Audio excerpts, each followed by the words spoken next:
capítulo 1, versículo 7.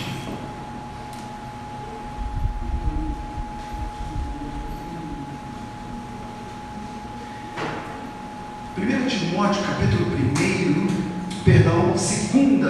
Timóteo, capítulo 1, versículo 7. Esse versículo é o versículo do mês de missões, os irmãos perceberam? Está aí, olha, que maravilha!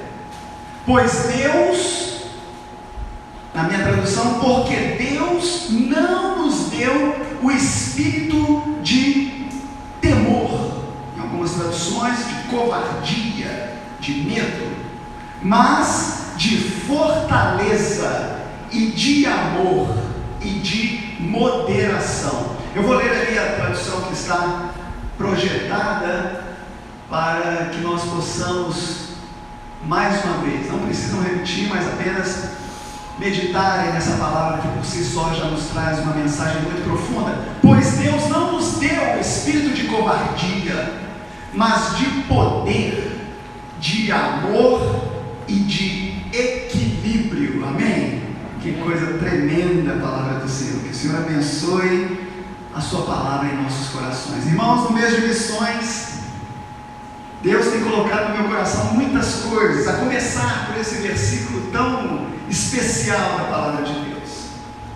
Em 2 Timóteo, Paulo está escrevendo a Timóteo. Quem era Timóteo senão um pastor, um missionário que estava enfrentando muitas lutas, muitas dificuldades, perseguições, pelo que ele cria, por causa das pessoas com quem ele convivia. Esse era Timóteo, por causa da sua idade, um jovem, que os anciãos, ninguém dava muito crédito.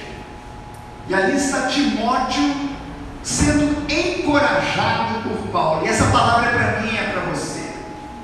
O encorajamento que Paulo está dando para Timóteo é para mim e é para você. O nosso tema, como nós já dissemos aqui, viva o poder de transformar. Viva, de viver, viva o poder de transformar. Eu quero te fazer uma pergunta já para você começar a refletir naquilo que Deus está querendo nos falar. Você foi transformado pelo poder de Deus? Responda para você mesmo, claro. Você já foi transformado pelo poder de Deus? Eu não estou aqui dizendo se você já foi batizado, se você já se afiliou a alguma igreja, não. Eu estou te perguntando se você já teve uma experiência com Jesus e que você pode dizer: eu já fui transformado pelo poder de Deus. Eu fui feito uma nova criatura, como Paulo nos ensina, escrevendo aos Romanos. Viva o poder de transformar. Nesse versículo, queridos, nós encontramos 3 características que eu vou chamar de características do cristão eficaz. Características do cristão eficaz. A gente sabe que tem muitos livros escritos, não é, por aí afora, o líder eficaz, o líder eficiente, liderança eficiente e muitas outras coisas com eficiência, buscando eficiência. E talvez poucos livros sejam escritos sobre como nos tornarmos cristãos mais eficazes. O que é necessário para termos uma vida cristã que faça diferença na sociedade, que faça diferença dentro do corpo de Cristo, da igreja, que faça diferença lá na sua casa, na sua família, no seu seio familiar, lá no seu trabalho? O que nos falta? Paulo escrevendo a Timóteo, Timóteo provavelmente estava muito duvidoso daquilo que seria a sua nova empreitada, enfrentando um ministério. E Paulo está dizendo para ele: olha, tem 3 coisas que você pode começar a fazer. As características são essas. Primeiro, Deus não te deu um espírito de temor, de covardia. Você não precisa temer. Você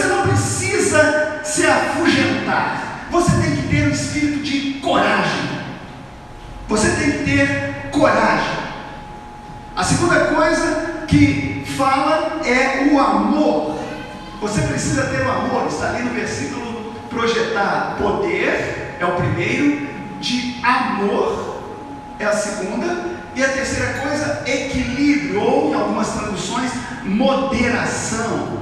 E eu gosto muito de uma tradução que fala autodisciplina. Está também no original, te permite fazer essa compreensão.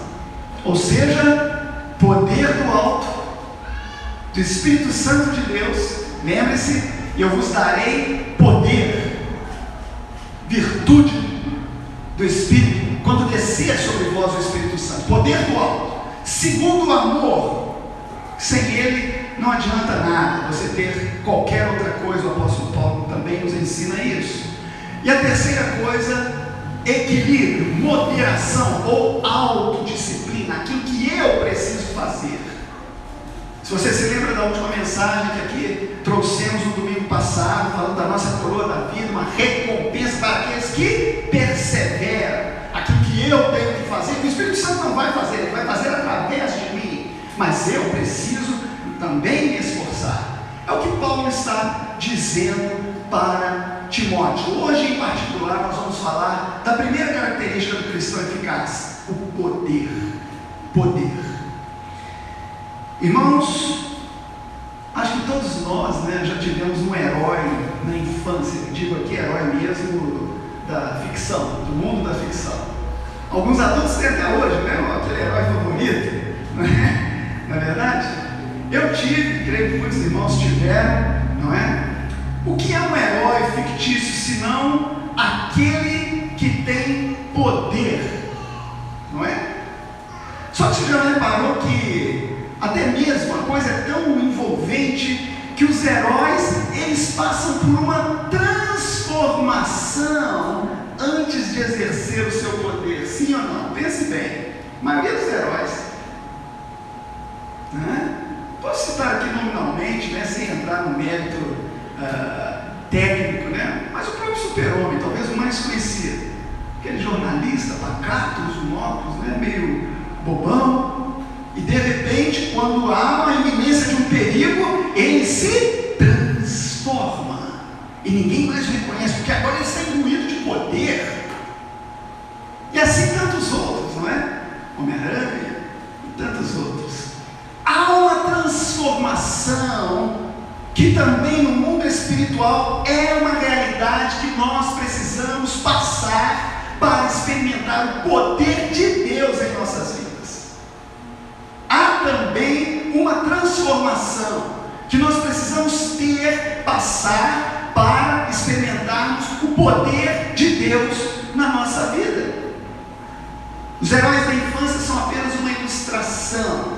Depois de transformados, eles podem cumprir as suas missões. Quais são suas missões? Via de regra, salvar o mundo, salvar aquele que está em perigo. Assim também é conosco. Nós fomos transformados, recebemos poder do alto para sermos agentes de salvação, agentes de transformação. Por isso, viva o poder de transformar. Viva esse poder. Eu fico muito triste, e obviamente que todos nós passamos por momentos de tristeza, de cansaço físico, emocional, não é? Todos nós passamos. Mas não há nada mais triste do que um crente que perdeu o poder, do que um crente que está fraco. Curiosamente, eu posso aqui me remeter mais uma vez, me perdoe a redundância aqui, a insistência, talvez mal exemplificando, mas o próprio Super-Homem, quando se depara ali com a criptonita, todo o seu poder acaba, ele fica vulnerável, fica fraco. Muitos crentes estão expostos às ciladas de Satanás, estão fracos, desanimados, frios, distantes, já não tem mais o poder de Deus agindo em suas vidas, queridos. Precisamos entender essa realidade. Eu fui, se você respondeu a primeira pergunta que eu fiz, você já foi transformado? Eu fui transformado pelo poder de Deus. para quê? Para transformar vidas, para salvar vidas através do nome de Jesus, levando a mensagem do Evangelho. Isso é missão. Esta é a missão que nós recebemos do próprio Jesus.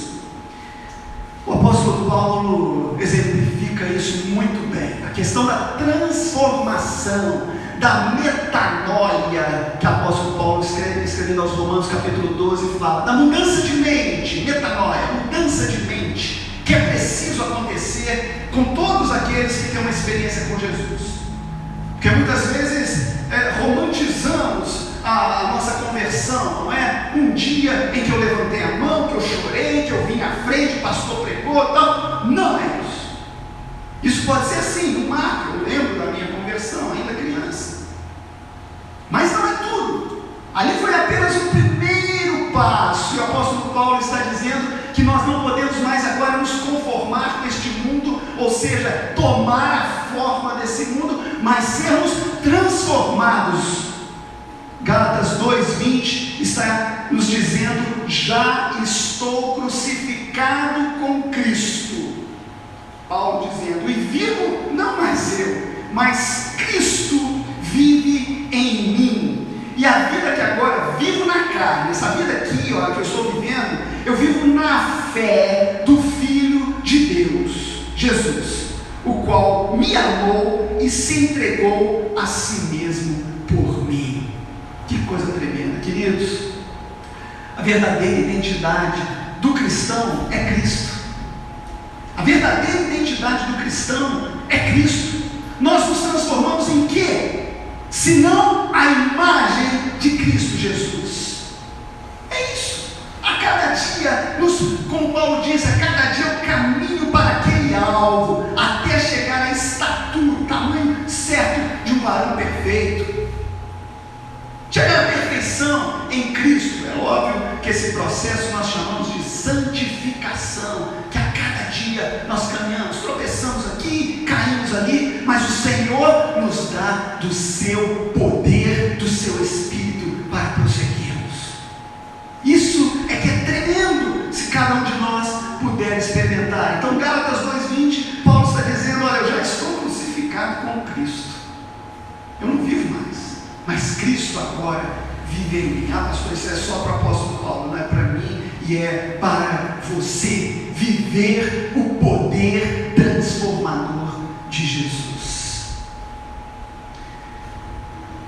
Todos nós temos uma carreira proposta para nós. Todos nós temos uma carreira, uma corrida. Lembra do que nós falamos no domingo? Uma outra pergunta para te instigar: como você tem se preparado para essa corrida? Como?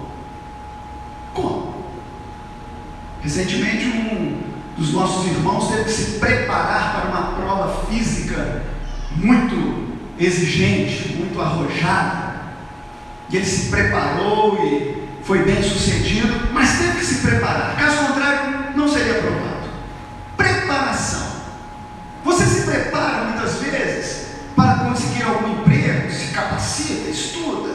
Você se prepara muitas vezes até mesmo fisicamente. Eu vou correr uma maratona, eu quero melhorar a minha forma. Você tem que se preparar. E espiritualmente, qual tem sido o seu preparo espiritual para enfrentar, como Paulo nos diz, a carreira que nos está proposta? Espiritualmente pode esperar. Espiritualmente eu vou deixar para depois. Eu vou experimentar esse poder transformador aí depois. Não tem depois. Esse poder é para hoje, eu diria para ontem. Nós vivermos no poder, na dependência de Deus e nos prepararmos para a carreira que nos está proposta. Porque todos nós temos uma carreira. E a pergunta é: como você tem se preparado? Eu poderia até reformular a pergunta: como você já está correndo essa corrida? Como você já está correndo essa corrida? Todos aqueles sabemos, não é? Que entra numa corrida, pelo menos ele quer chegar no final. Às vezes não quer nem ser o primeiro, não é? Eu gosto de dar uma corridinha, né, de quando em vez. Mas nunca tive, muita gente me pergunta, pastor, você não gosta de competir, vai ter maratona tal. Eu falo, não. Eu gosto de correr, fazer minha corrida, fazer o meu percurso, e tá bom. Às vezes você não vai ser o primeiro, você não vai ser o melhor, mas Deus quer que você corra bem a sua corrida. Deus quer que você corra bem. Você está correndo bem? Ou você está correndo de qualquer jeito? Se chegar, chegou, se não chegar, não chegou. E aqui, quando eu digo isso, queridos, obviamente que eu estou querendo dizer a nossa corrida espiritual, a nossa jornada. Por que muitos não terminam a corrida? Porque não estão vivendo no poder transformador de Jesus. Poder do alto. Paulo escrevendo a Timóteo, essa é apenas a primeira característica. Não ter medo, Timóteo, não tenha medo, mas o espírito de medo não vai te levar a lugar nenhum, mas espírito de poder. Ali poderia repetir inclusive a palavra espírito, lembre-se, espírito ali com letra minúscula, ou seja, a sua alma, o seu estilo, a sua vida, seus pensamentos, seus sentimentos. Esse é o espírito englobado do ser humano, dizendo para nós mesmos. Não é o Espírito Santo que ele está se referindo ali, é o sentimento que muitas vezes quer nos jogar para baixo. Ele fala, esse sentimento não vai te levar a lugar nenhum. Já vou te avisar, Timóteo, o que vai te levar vai ser o Espírito, sim, mas um sentimento, sim, mas de poder. E nós estamos nessa primeira característica do cristão eficaz. Atos capítulo 1, versículo 8, nos diz que esse poder vem do Espírito Santo, sim, mas recebereis o poder, ou em algumas traduções, a virtude do Espírito Santo, que há de vir sobre vós, e ser-me-eis testemunhas, tanto em Jerusalém, como em toda a Judéia e Samaria, e até aos confins da terra. Poder para quê? Pergunto. Para ser agente transformador, para ser a testemunha de Jesus. Esse é o poder, queridos, que nós estamos falando. Viver uma vida que agora seja de uma vida transformada, mudada, para levar mudança aos outros. Tanto em Jerusalém, na nossa comunidadezinha, nossa Juiz de Fora, como toda a Judéia. Pega aí, aumenta um pouquinho, zona da mata, talvez até mesmo o estado, Samaria, e até aos confins da terra. Por isso que estamos no mês de missões mundiais. Vamos levantar em nome de Jesus uma oferta significativa para esses nossos irmãos que estão lá nos confins da terra, dando suas vidas, queridos. Irmãos, em nome de Jesus, não seja alienado com relação àquilo que a nossa igreja faz fora das quatro paredes. Onde a nossa oferta chega, as vidas que estão sendo transformadas com a minha oferta, com a sua oferta, com as nossas orações, não seja alienado, porque muitos missionários estão buscando, dando suas vidas. E sabe o que acontece? Talvez entregarem suas vidas. Estou aqui falando de morte mesmo, cristãos sendo degolados, queimados, ainda hoje, pleno século 21, ainda hoje, em países ditatoriais, países que perseguem os cristãos, que queimam as igrejas, que invadem as casas onde há um culto, que subjugam os nossos irmãos em Cristo. E os missionários, muitos deles têm pago com a vida. Sabe para quê? Porque sabem que se morrerem a própria morte, o sangue que eles estarão derramando será um agente de transformação de outras vidas. Que coisa tremenda, queridos. Que nível de intimidade com Deus quando se tem essa confiança. Já estão imbuídos do poder e podem dizer realmente como Paulo: eu já não vivo mais. Você vai matar esse corpo, mas eu já não vivo mais. É Cristo quem vive em mim. E se você me matar, Cristo, você vai ter Cristo até mesmo na minha morte. consciência do dever, consciência da missão que receberam. E nós não podemos estar alienados, apenas aqui confortáveis, achando que arrecadar umas moedinhas vai ser um sacrifício, que Deus vai bater palma para você, que você espera reconhecimento. Não! Essa é a nossa missão. Essa é a missão da igreja. Usamos das estratégias, usamos dos recursos que Deus nos dá, do nosso dinheiro, dos nossos bens, para abençoar missões dos missionários que estão nos campos. Queridos, ainda em Gálatas, no capítulo 5, versículo 22, nós não vamos ler, mas ali é um retrato claro daqueles que vivem uma vida transformada pelo Espírito. Porque essa pessoa agora, essa nova vida agora, transformada, ela começa a produzir frutos do Espírito.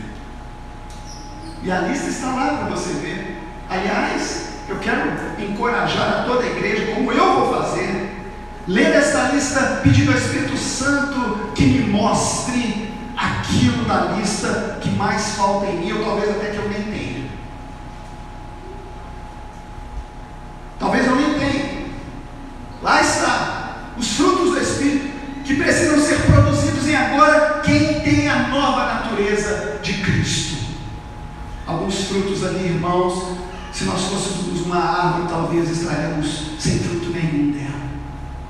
Paciência, longanimidade, temperança, humildade, perdoar, são os frutos do Espírito. Só podemos fazer isso se estivermos revestidos de poder do alto, poder que Paulo está dizendo para Timóteo. Confira a lista de Gálatas 5:22 e veja se você carece de alguma coisa que o Espírito Santo mesmo irá te mostrar. Em terceiro lugar, querido, Paulo está dizendo para Timóteo que ele vai enfrentar muitas lutas, muitas dificuldades. Ele está dizendo isso com muita clareza. Olha, Timóteo, você vai passar por momentos difíceis, talvez momentos que nós já estejamos também passando, não é? Nos dias que estamos vivendo, de dificuldade de falar do amor de Deus. Se já era difícil antes, sem pandemia, imagine agora, com as restrições.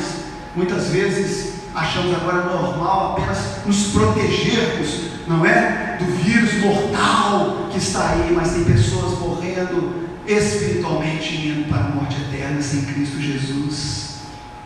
Somos os agentes de transformação desse mundo. Paulo conclui para Timóteo dizendo: Timóteo, olha, você não pode servir pelas motivações erradas. Você não pode servir, você não pode abraçar esse ministério pelas motivações erradas. Quais são essas motivações erradas? Eu poderia aqui enumerar várias, mas infelizmente hoje nos nossos dias nós temos visto pastores, líderes, crentes dentro da própria igreja servindo ao Senhor, mas na verdade estão se servindo a si mesmos, servindo a si mesmos. Muitos num ativismo religioso.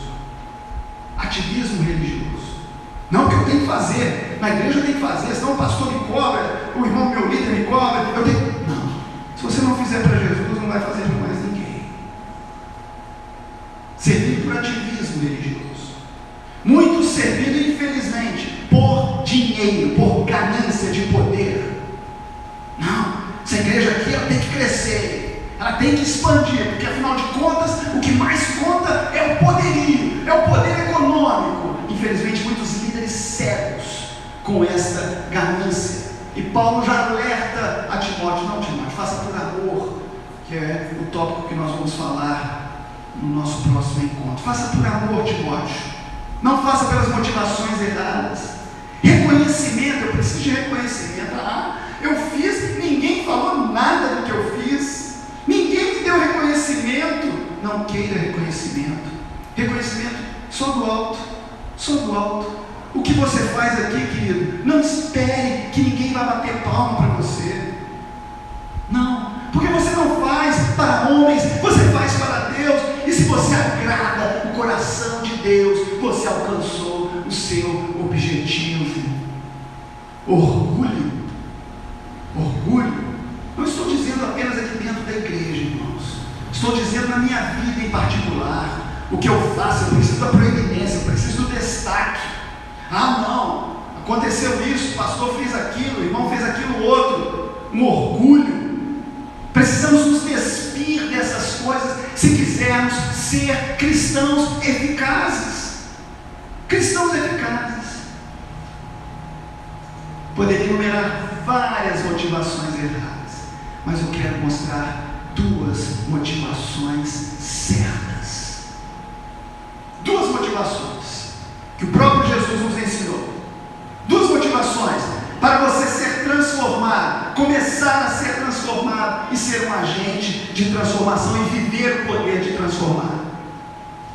O primeiro deles é saber servir, saber ser servo do Senhor Jesus. Servo. Que foi que Jesus nos disse: aquele que quiser ser o primeiro, o quê? Vai lá para o final da fila, querido. Você quer ser servido? Então agarra aí a enxada, agarra uma bandeja, vai servir primeiro, vai trabalhar primeiro, vai fazer para os outros primeiro, antes de você querer que façam para você. Estou aqui parafraseando, mas é exatamente o que Jesus falou.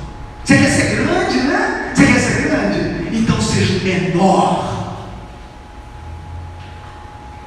Aí você começa a experimentar o poder transformador de Jesus. Aí você começa, porque dói.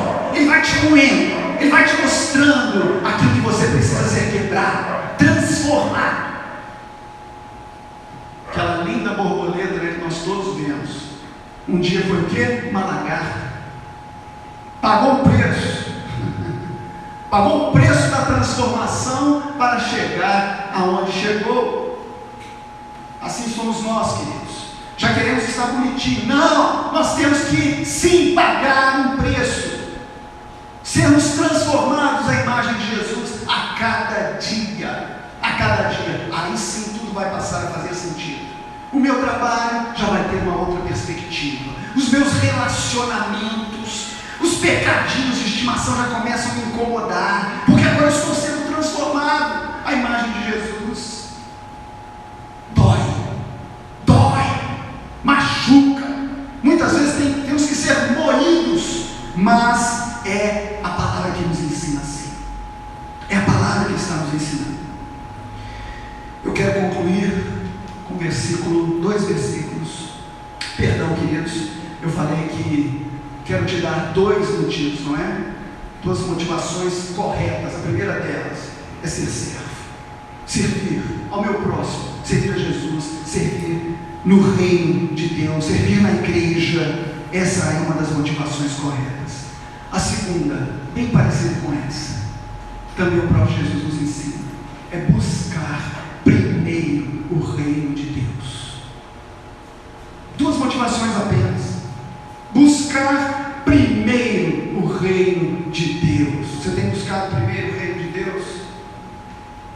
Não confunda as coisas. Não confunda.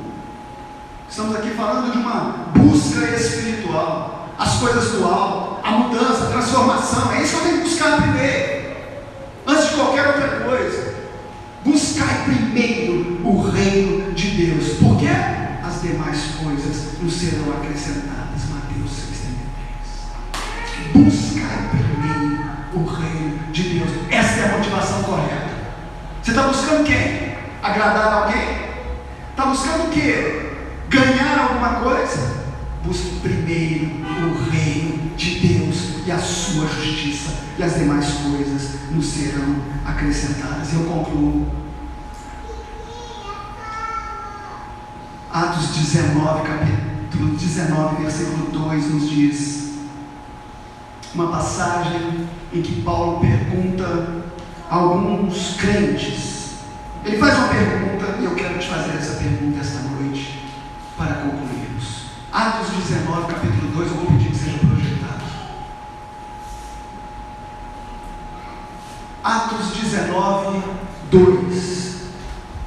Paulo pergunta: vocês já receberam o Espírito Santo quando creram?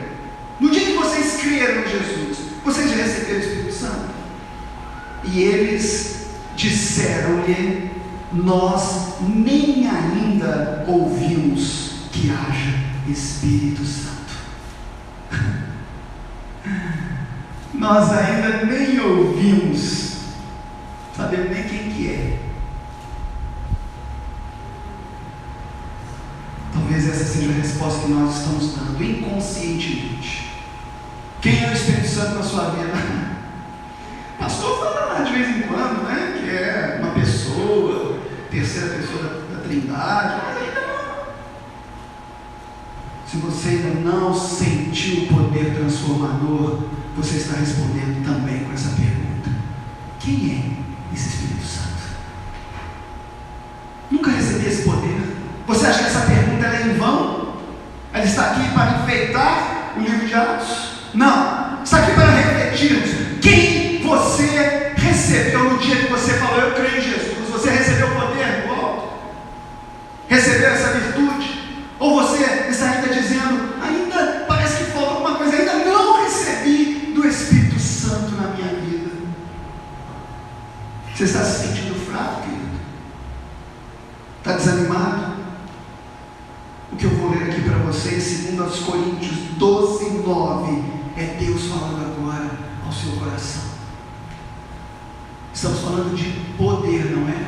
2 Coríntios 12, 9, o apóstolo Paulo nos mostra o que é poder. No versículo 9 do capítulo 12 de 2 aos Coríntios, ele diz: a minha graça te basta. O próprio Senhor falando com Paulo: a minha graça, Paulo, te basta, porque, olha aí, o meu poder se aperfeiçoa na fraqueza. O meu poder, ele se torna ainda mais evidente na fraqueza. De boa vontade, pois, me gloriarei nas minhas fraquezas. Paulo diz: eu vou me alegrar então, quando eu estiver fraco, eu não vou ficar para baixo. Como ele mesmo escreveu para Timóteo: não vou ficar com medo, não vou temer, não vou desanimar. Eu vou me gloriar, eu vou me alegrar nas minhas fraquezas, para que em mim habite o poder de Cristo, para que em mim repouse o poder de Cristo. Ah, queridos, precisamos entender isso. A graça do Senhor nos basta. Só isso. A graça dele nos basta, porque aí sim que ele vem com a intervenção do alto, com o poder do alto, para nos socorrer, para nos dar força e nos encher de poder. Primeira característica do cristão eficaz: poder do alto, poder do Espírito Santo. Feche seus olhos. Pai, em nome de Jesus, em nome de Jesus, Pai,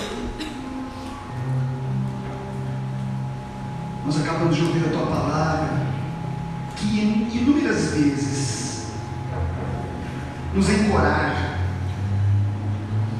assim como Paulo encorajou Timóteo. Essa palavra é para nós hoje, cristãos, no século 21, no mundo afetado, doente, decadente, jaz no maligno, morto. Nós somos aqueles que recebemos a vida, porque recebemos o Teu Espírito Santo em nós, fomos revestidos de poder no dia em que cremos no Senhor. Por isso, ó Deus, estamos acreditando que muitas vezes as circunstâncias querem nos dizer o contrário. Você está fraco, você está desanimado, mas é aí que nós precisamos buscar o poder do alto e entendermos que, independente de qualquer coisa, independente de qualquer pessoa, nós iremos prosseguir para o alto, que é Cristo, sem olhar para trás, lançando mão do arado, sem olhar para trás. Pai Santo, em nome de Jesus, que neste mês de missões nós possamos nos conscientizar, não da campanha mas da missão que o Senhor confiou a cada um de nós. Que possamos, ó Deus, começar a cumprir a nossa missão. Que eu possa cumprir a minha missão que o Senhor colocou em minhas mãos. Correr a boa corrida. Mas não farei isso com a minha própria força. Farei com o poder do alto, e é o que a tua igreja deseja nesta noite. Sermos revestidos de poder, e a tua graça nos basta. Nós oramos, Deus, já entregando o mês de março nas tuas mãos. Confiamos que neste mês o Senhor vai fazer coisas tremendas no meio da nossa igreja, no meio do teu povo. Eu creio, e toda a igreja do Senhor diga amém e amém, Jesus. Amém. Graças a Deus. Irmãos, amanhã estaremos começando uma campanha de oração. Obviamente nós temos, se você ainda não visitou, visite o site de missões mundiais. Ali nós temos muitas informações que nós obviamente estaremos colocando no grupo da igreja, mas se você quiser saber um pouco mais de missões, os países que precisam de oração, como a Letícia colocou hoje no início do nosso culto, não é? Visite lá o site, esteja se inteirando do que está acontecendo no mundo com relação às missões, e que o Senhor nos ajude, nos capacite. Começa amanhã, dia 1º, a primeira semana de oração que nós já vamos começar, né, esse mês. Temos muito para agradecer a Deus por mais um ano de vida da nossa igreja. Que o Senhor te abençoe, te guarde, te dê uma semana produtiva, uma semana feliz, com a família, em saúde, guardados pelo Senhor Jesus. Amém? Deus nos abençoe. Coloque-se de pé, vamos adorar ao Senhor. Ao final do culto, queridos, não vai embora não, tá? Dá um sorriso para o irmão lá fora. Tá? Que você em casa também se sinta abraçado por essa igreja. Dê um sorriso para o irmão, né? Nossa comunhão, que o inimigo tem tentado nos roubar, ele não vai conseguir, que a nossa comunhão seja cada vez mais forte. Adorando ao Senhor, nós despedimos do culto dessa noite.